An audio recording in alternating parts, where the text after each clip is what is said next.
สบายดีสวัสดีค่ะทุกคนพบกับช่องสื่อสารเราอีกเช่นเก่าเช่นเคยนะคะทุกคนค่ะสำหรับคลิปวิดีโอนี้นะคะอูจะพาทุกคนไปดูบรรยากาศของการทำเอกสารหรือพาสปอร์ตอะไรต่างๆนะคะของแรงงานลาวเพื่อที่จะเข้ามาทำงานที่ประเทศไทยแทนแรงงานเขมรนะคะทุกคนต้องบอกว่าหลังจากที่คนเขมรนะคะหลั่งไหลกันเข้ากลับไปประเทศนะคะเป็นจำนวนมากนะคะทางฝั่งประเทศไทยก็ได้เปิดรับแรงงานจากทางประเทศลาวต้องบอกว่าคนลาวแบบหลายๆคนมากๆที่เข้าไปทำพาสปอร์ตแบบโอ้โหทุกคนแบบคนแบบเยอะมากเหมือนกับแบบอย่างกระมดเลยอะทุกคนคือต้องบอกว่าแรงงานลาวนะคะรอโอกาสนี้มานานแล้วเชื่อว่านี่นะคะเป็นโอกาสทองของแรงงานลาวที่จะได้มีโอกาสได้เข้าไปทำงานที่ประเทศไทยนะคะทุกคนค่ะก่อนที่จะไปดูบรรยากาศของการทำพาสปอร์ตนะคะต้องขอให้ทุกคนนะคะที่จะกดไลค์กดแชร์แล้วก็กดติดตามช่องของด้วยนะคะเพื่อเป็นการซัพพอร์ตในการทำคลิปของนะคะแล้วก็เพื่อจะไม่พลาดคลิปต่อๆไปของด้วยนะคะทุกคนค่ะโอเคค่ะทุกคนงั้นเดี๋ยวพาทุกคนไปรับชมบรรยากาศของการทำพาสปอร์ตของคนลาวนะคะแล้วก็ไปดูว่าจะมีคนลาวชาวลาวจำนวนเยอะขนาดไหนนะคะที่หลั่งไหลกันเข้าไปทำงานที่ประเทศไทยนะคะทุกคนค่ะนี่ทุกคนคือโป๊ะโอ้โหทุกคนค่ะเยอะมากๆนะคะชาวลาวหรือแรงงานลาวที่ทำงานเข้ามาทำงานที่ประเทศไทยนะคะทุกคนค่ะโอ้โหพร้อมเสิร์ฟค่ะทุกคนค่ะหลังจากที่แรงงานชาวเขมรกลับประเทศนะคะต้องบอกว่าแรงงานลาวพร้อมเสิร์ฟนะคะทุกคน อันนี้นะคะก็จะเป็นบรรยากาศนะคะที่แรงงานลาวนะคะที่ไปทำงานบัตร MOU นะคะทุกคนเพื่อจะ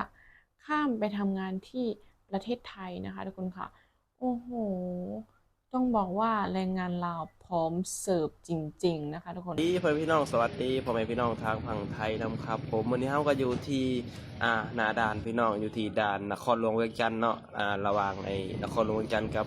หนองคายพี่น้องกำลังสิพากันแบบว่าข้ามไปประเทศไทยพี่น้องหลังจากที่ได้มาทำบัตร MOU เป็นทีเรียบร้อยเนาะและก็สิพากันเดินทางเข้าไปประเทศไทยพี่น้องไปอยู่ที่ด่านหนองคายเนาะไปรับบัตร MOU พี่น้องแล้วก็อบรมอยู่หัน แล้วก็ได้บงในบัตรอีหยังก็อยู่หันเบิดพี่น้องก็สิพากันแบบว่ามุ่งหน้าเข้ากทมเพื่อที่จะไปหาเงินหาทองพี่น้องอยู่ที่ประเทศไทยเนาะแล้วก็กลุ่มนี้ก็เป็นกลุ่มที่ถูกต้องตามกฎหมายประเทศไทยพี่น้องมีบัตร MOU มีบัตรอนุญาตทำงานทุกสิ่งทุกอย่างเนาะเอารู้สึกว่าคนลาวเองกับเขามาทำงานอยู่ที่ประเทศไทยหลายพี่น้องในปัจจุบันนี้เนาะคือทุกคนก็ดิ้นรนมาว่าเจ้าว่าข่อยแหละพี่น้องเนาะในยุคสมัยนี้บอดิ้นรนมันก็อยู่บ่ได้เนาะก็ดีที่มีประเทศไทยเป็นบ่อนทำมาหากินเนาะเป็นบ่อนหาเงินสินะก็ขอบคุณประเทศไทยขอบคุณคนไทยเนาะที่แบบว่าให้โอกาสคนลาวหลายคนพี่น้องมาสู่งานมาเหตุงานอยู่ที่ประเทศไทยเนาะอยู่ไทยก็บ่ยังหลายหรอกพี่น้องขอแต่ว่าเฮาอยู่ให้ถูกต้องตามกฎหมายและก็ทำหน้าที่ทำงานให้ดีเนาะแล้วก็ทำหน้าที่ตัวเองให้ดีแค่นั้นเองพี่น้องตั้งใจเก็บเงินตั้งใจแบบว่าหาเงินหาอย่างแบบสิให้นะเพราะว่าทุกคนก็ดิ้นรนเพื่อสิ่งเดียวกันพี่น้องตอนนี้ก็กำลังสิแบบว่าขามไปด่านหนองคายพี่น้องตอนนี้ก็ฮอดด่านหนองคายเป็นที่เรียบร้อยพี่น้องแล้วก็เฮาก็สิรอแบบว่าเซ็นเซ็นบัตรอีหยังก็สิไปบอนที่ศูนย์อบรมพี่น้องเพื่อที่จะไปรับบัตรแรงงานหรือว่า MOU เนาะก็คือแบบว่าทำบัตรนะมันก็ใส่เวลาพี่น้องหลายขั้นตอนเนาะก็จะได้บัตรนะครับบริเวณงานพี่น้องหลังจากที่เฮามาจากด่านแล้วเฮาก็สิมาศูนย์อบรมที่แบบว่าอบรมรับบัตรรับยังนะพี่น้องตามขั้นตอนของไอ้การทำบัตรอนุญาตทำงานของประเทศไทยไปเช่นนั้นพี่น้องนี่คือบรรยากาศเนาะเข้ามาในศูนย์อบรมกับสิมารวมกันในนี่แหละพี่น้องกับสิมาแบบว่ารับบัตรรับยังกันอยู่นี่เนาะคือแล้วได้บอลนี่เลยไปเช่นนะก็รอบัตรรอยังอบรมแล้วก็สิพากันเดินทางเข้าไปกรุงเทพพูดอะไรพี่น้องเพื่อไปสู่งานสู่การเนาะเกิดว่าผู้ใดแบบว่ามีบัตรถูกต้องตามกฎหมายมีบัตรอนุญาตทำงานอะไรก็ทำงานก็สบายใจพี่น้องเนาะและก็บ่ต้องกังวลนี่ยังก็พยายามเนาะสำหรับคนลาวสินะพยายามอยู่ถูกต้องเด้อพี่น้องนี่คือบรรยากาศกำลังรอคิวขึ้นไปอบรมพี่น้องก็รอคิวเนาะว่าเวลาแบบว่าเขาขึ้นไปอบรมแล้วก็เวลาเขาไปถ่ายรูปรับบัตรนี่ก็เขาเจ้าก็สิเรียกตามคิวไปสินะก็เลยเห็นบรรยากาศแบบนี้พี่น้องก็พากันยืนรอคิวเนาะตอนนี้เขาก็มาฮอดมาฮอดบอลรับ บัตรคิวเป็นทีเรียบร้อยพี่น้องกะสิรับบัตรคิวแล้วกะสิพากันขึ้นไปเนาะเพราะว่าก็ต้องแบบว่า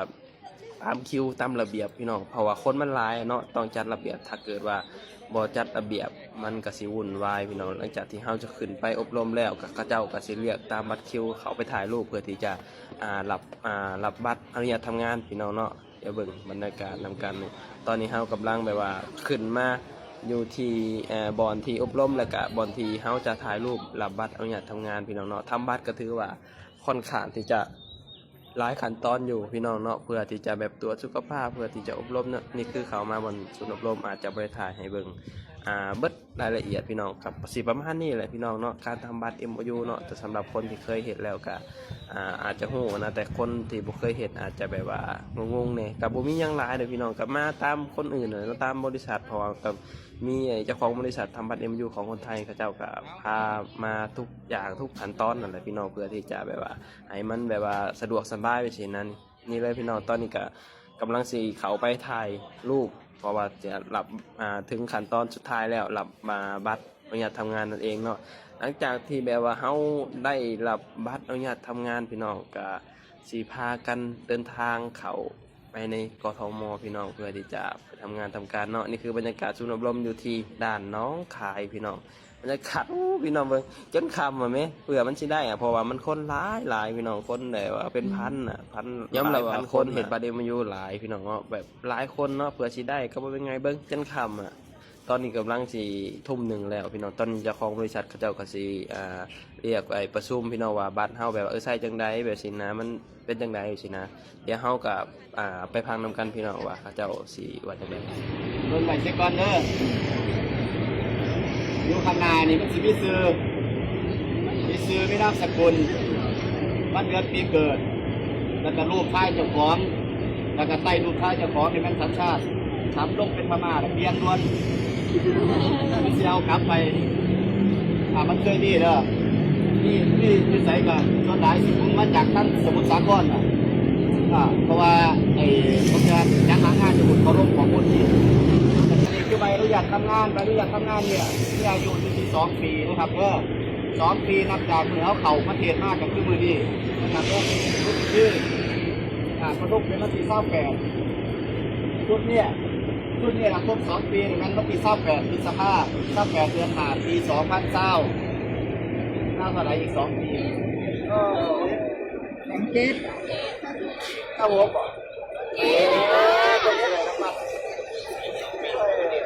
โอเคเนาะเข้าใจตรงกันเนาะเพราะว่าใบอนุญาตทำงานเนี่ยสัญญาทั้งหมดละเป็น4 ปีเด้อจากนี้ไปนับจากมื้อนี้เป็นต้นไปทุกคนที่ยืนจุดนี่เป็นแรงงานที่ถูกต้องตามกฎหมายเรียบร้อยนะครับเด้อหลังจากที่เราได้รับใบอนุญาตทำงานไปใบอนุญาตทำงานชุดนี้ต้องฟังประเทศต้นทางฟังหน้าคนไทยมา4 ปีเต็มเรียบร้อยแต่ว่าฟังไทยเนี่ยถามมาเพื่อจะให้มา2 ปีก่อนส่วนอีก2 ปีให้ต่อเพิ่มเติมปลายทาง2 ปีหลังนี่หลังนั้นไปต่อเพิ่มเติมอยู่ในเขตจัดหางานพื้นที่ที่เจ้าของอยู่กรุงเทพมหานครผู้ว่ามีจัดเขตพื้นที่จัดหางาน10 เขตพื้นที่ฉะนั้นแล้วผู้ใดอยู่เขตไหนเราไปต่ออยู่เขตนั้นส่วนผู้ใดอยู่ที่ต่างจังหวัดก็ไปติดต่อที่จัดหางานจังหวัดนั้นนะครับเด้ออีก2 ปีหลังพอครบ4 ปีเข้ากับกลับมาหนีมาอีกรอบนึงนะครับเนาะผู้ใดว่าท่านได้พ่อหรือว่าผู้ใดพ่อแล้วก็มาอยู่บ้านเนาะตอนนั้นย้อนวันไปชีวิตก็ผู้ใดพ่อไว้ก็ได้เพื่อไว้ผู้ใดพ่อสร้างก็ได้เพื่อทั้งหลังนี่แหละโอ้เลยทั้งเดือนกันสิ้นเดือนนี่ก็พ่อได้บริจาคผู้มานะครับว่าคนแน่ได้มาเพิ่มมีโชคดีกับสิ่งนี้อาจจะเป็นผู้เดือนที่ดีนะครับสิ่งที่คนได้ย้อนกันอยู่ตัวสีน้ำเงินเนี่ยก็คือเมื่อสิ้นสุดของวีซ่าเขาสิเป็นวันที่28 พฤษภาคม 2027สังเกตได้ครับว่าผู้ไว้ว่าเข้าใจพอดเมื่ออยู่ไปปีกว่าแล้ววีซ่าคนสิเบิร์ดเมื่อใดให้สังเกตอยู่ชุดนี้ตัวนี้หาเชื่อมันจะกับในหน่อยก็อันนี้เหมือนเมื่อกี้ไอ้บ้านรอบมาสิเป็นตัวนี้28มันก็มี27กับนี่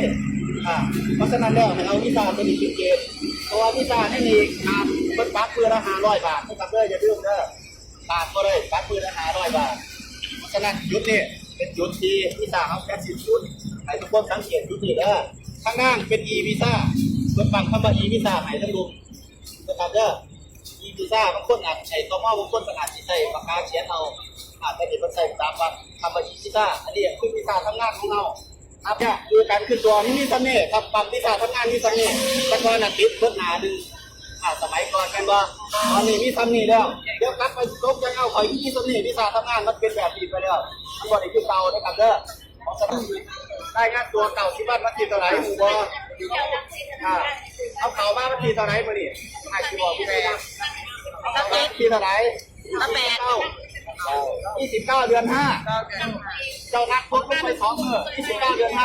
จะจบอีกที่นับไป3 เดือนเดือน8เดือน8บ่เดือน8เดือน5ต้องเป็นเดือน8เด้อ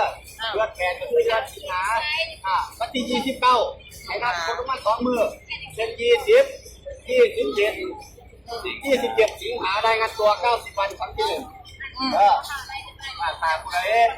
ถ้าผู้ใดไปเองมาอีวีซ่าคนนี้ต้องมีที่ตรงนั่นเด้อครับถุงมาพี่มาโอ้แล้วอะไรวันนี้ใส่จริงโอ้แล้วไงวิ่งคือพี่แล้วทั้งใหญ่ที่จะไปเอาแนวเหมือนเอาบน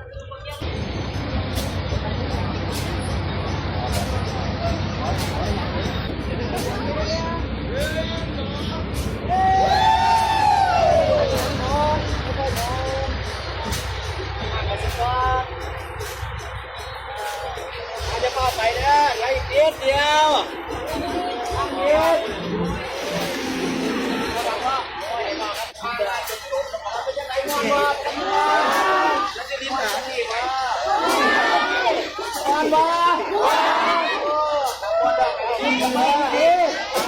ค่ะทุกคนคะก็จบไปแล้วนะคะสำหรับคลิปบรรยากาศนะคะของแรงงานลาวนะคะที่หลั่งไหลกันเข้าไปทำงานที่ประเทศไทยต้องบอกว่านะคะคือเป็นการเปิดโอกาสให้กับคนลาวให้กับแรงงานลาวนะคะที่ได้มีโอกาสได้เข้าไปทำงานที่ประเทศไทยเพราะว่าคนลาวหลายๆคนก็คืออยากไปทำงานที่ประเทศไทยแต่ว่ามันก็ด้วยหลายๆสิ่งหลายอย่างและสิ่งนี้นะคะคิดว่าเป็นการเปิดโอกาสให้กับคนลาวได้ไปเริ่มต้นเหมือนกับเริ่มต้นชีวิตนะคะเหมือนกับแบบไปหาเงินมาเพื่อแบบช่วยครอบครัวอะไรต่างๆนะคะทุกคนเป็นการสู้ชีวิตของคนลาวนะคะก็นั่นแหละค่ะทุกคนไม่ต้องเป็นห่วงเลยนะคะทุกคนบางคนนะคะชาวพม่าอาจจะบอกว่าเอ้ยถ้าไม่มีแรงงานชาวพม่าน่ะคนไทยก็ไปเห็นคลิปหนึ่งนะคะเขาบอกว่าถ้ามีแรงงานชาวพม่าคือประเทศไทยก็คงไม่มีอะไรหรอกเพราะว่ามีหลายๆสิ่งหลายอย่างแบบเป็นแรงงานชาวพม่าทำหมดนะคะเพราะว่าคนไทยไม่ทำอะไรอย่างนี้นะคะเป็นคนพม่านั่นแหละทุกคนที่แบบพูดแบบนั้นนะคะคือคิดว่าไม่ต้องเป็นห่วงเลยนะคะทุกคนไทยไม่ต้องเป็นห่วงเลยแรงงานลาวพร้อมนะคะพร้อมทำให้ประเทศไทยพร้อมช่วยเหลือแล้วก็คิดว่านะคะการที่คนไทยได้รับแรงงานลาวเข้าไปทำงานที่ประเทศไทยคิดว่ามันเป็นสิ่งที่แบบง่ายต่อแบบคนไทยแล้วก็คนลาวเพราะว่าภาษาของคนไทยกับคนลาวฟังแบบคุยกันเข้าใจฟังกันรู้เรื่องนะคะมากกว่าชาวชาติอื่นนะคะไม่ว่าจะเป็นเขมรอะไรต่างๆก็คือพูดแบบต่างกันมากแต่คนลาวกับคนไทยนี่คือพูดเหมือนกันการสื่อสารอะไรก็คือแบบง่ายๆนะง่ายได้คือไม่ต้องห่วงเลยว่าไปทำงานที่ประเทศไทยต้องแบบอะไรสื่อสารไม่เข้าใจคือต้องบอกว่าคนไทยคนลาวนะคะจำนวนแบบ 90% เลยรู้ภาษาไทยเกือบ100เลยก็ว่าได้นะคะทุกคนรู้ภาษาไทยหมดแต่ว่าบางคนก็อาจจะพูดไม่คล่องแคล่วนะคะแต่ฟังรู้เรื่องหมดนะคะทุกคนค่ะก็ขอฝากแรงงานลาวนะคะที่ทำงานที่ประเทศไทยนะคะก็ขอเป็นกำลังใจ